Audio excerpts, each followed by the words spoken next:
She used a cell phone, yeah, and I have that up on YouTube. It's not bad. It's actually pretty cool.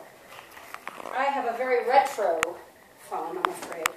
It's so retro that it doesn't do much of anything, but I can't do the smartphones. I can't quite get the hang of the smartphones. 3 poems. All right. With a spring theme, you mentioned, I'm pretty sure. Yes, all right. I have a spring poem. Okay. So, if I can read it. I'm officially the old one, so I get the fiddle. Yeah. Right one, though. Yeah. Spring comes to Barbara Drive. In April, Emmy and I discover spring. She is an almost 4, has never really noticed, and I have forgotten. I've been running on automatic for so long, things get done, but colors don't really register. Too frivolous. Actually, nature started to slip back into my life this past autumn, when Em and I would gawk and stare at all the glorious trees everywhere. Quite a show for a 3-year-old. We would marvel at the colors all the way back from the preschool or the market, and look out from the windows at home.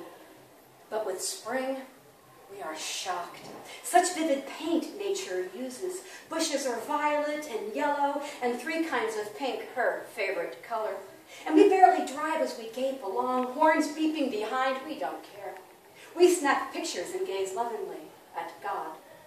We become jealous, a little, of all the pink trees and the white ones that people so many yards, filling them with glory. Pink and white trees, we want some too. We talk about it a lot, and so one warm spring day, we drive from school and turn the short block home, our whole yard crosswise in front of us. A yard filled with dagwoods everywhere. I am so surprised my foot falls from the pedal. We drift to a stop. We grin happily at each other. White trees, we exclaim.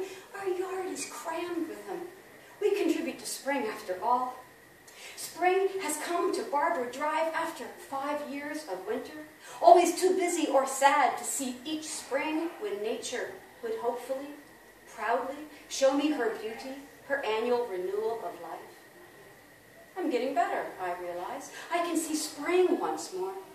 And so the car and I start up again, and we go home to admire our springtime garden. Now, this week,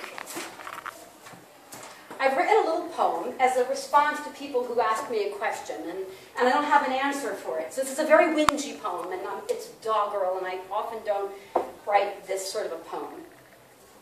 But I've written it, and it's in response to people who go, well, why don't you just do that? And I can't tell them. Well, fine, so I say, I'm a closet cripple. Closet cripple. Not aiming to complain or demand more than my share, not a handout or even up, but a playing field that's fair. In this economic minefield where the normals cannot work, what's the chance an old one like me will get a second look, or the first one for that matter? Because I'm a closet cripple.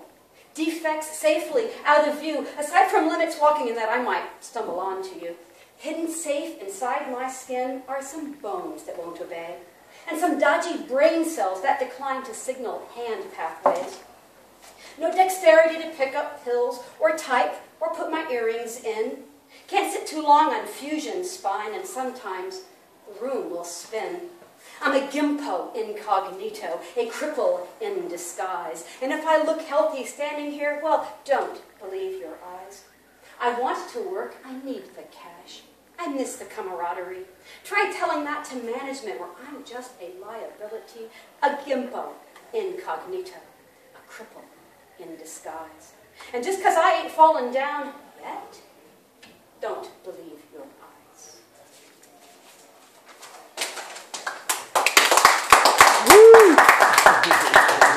My whingy poem. Now this one is by Barbara Kingsolver, and I read this poem every year. This is Mothering Sunday coming up soon. We do Mother's Day in May, so I get it twice. I get ignored twice. My daughter used to refuse. She's like, I don't do Mother's Day. So we don't do Mother's Day. But this is my Mother's Day poem. I love this, by Barbara Kingsolver. It's one of my favorite poems of all time. And I love it so much I'm not even exactly jealous anymore. Baby blues for Lily on the verge. my dark scarlet heart disguised in pink. I am, look at me. Oh, I am the pure blue force of want howling through the walls like a prairie wind. I am so large and empty. Why did the Cheerio stick to the back of my hand? When I pushed the bear through the bars, why is it gone?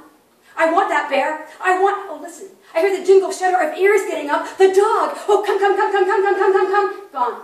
I want that dog. Oh, keep your pastel colors.